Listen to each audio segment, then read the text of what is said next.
Magandang araw mga mag-aaral.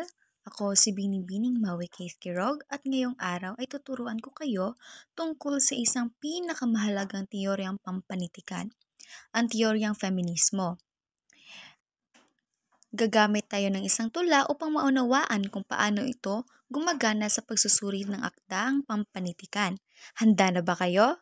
Sige, simulan na natin! Sa ating aralin ngayon, inaasahan kong maintindihan ninyo kung ano ang teoryang feminismo. Pangalawa, masusuri ninyo ang isang tula gamit ang teoryang ito. Pangatlo, makikilala ninyo ang mga isyong panlipunang kinakaharap ng kababaihan. At panghuli, makapagbibigay kayo ng sariling opinyon sa papel ng kababaihan sa lipunan. Ngayon, ano nga ba ang teoryang feminismo? Ang teoryang feminismo ay isang teoryang pampanitikan na tumatalakay sa karapatan, boses at kalayaan ng kababaihan.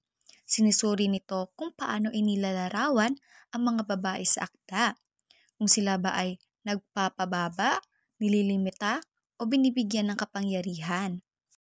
Sa feminismo, ito ang madalas nating pinagtutuunan ng pansin. Kung paano tinitingnan ang babae sa akda, may diskriminasyon ba o stereotypes? May boses ba siya o siya'y pinapatahimik? Nailalaban ba ang karapatan niya? Lahat ng ito ay nakikita natin sa tula na ating babasahin. Ang tula na gagamitin natin ay pinamagatang Tinig ng Babae, Tinig ng Laya. Isang orihinal na tula na nagpapakita ng laban, boses at pag-angat ng kababaihan sa lipunan. Maaari niyo bang basahin ang tula? Kung napapansin ninyo, malinaw na isiniwalat ng tula ang karanasan ng kababaihan mula sa pagiging hindi pinakikinggan hanggang sa pag-angkin ng sariling lakas at tinig. Sa tula ay nagpapakita ng paglalakbay mula sa katahimikan tungo sa paglaya at pagkakapantay-pantay. Halimbawa, pakinggan natin itong mga linyang nagpapakita ng feminismo. Una, may tinig ng babaeng matagal nang nirisan sa mundong hindi nakikinig. Ito, ipinapakita nito na madalas hindi pinapakinggan ang babae sa lipunan. Pangalawa, hindi ako kahinaan, hindi ako dekorasyon. Sa linyang ito, binabasag nito ang stereotypes na ang babae ay para lang sa tahanan at palamuti. Pangatlo, ako ang tinig na hindi na mananahimik. Ito, sa linyang ito, simbolo ng empowerment, pag-angat at paglaban ng mga kababaihan sa akda.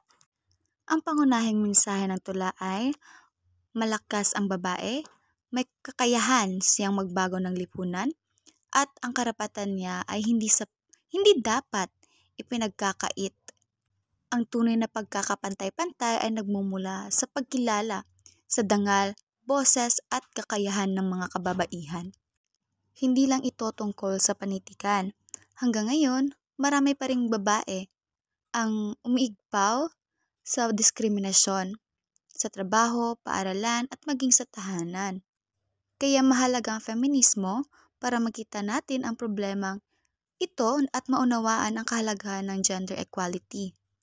Mga mag-aaral, tandaan ninyo, ang feminismo ay hindi nagsasabi na mas mataas ang babae sa lalaki.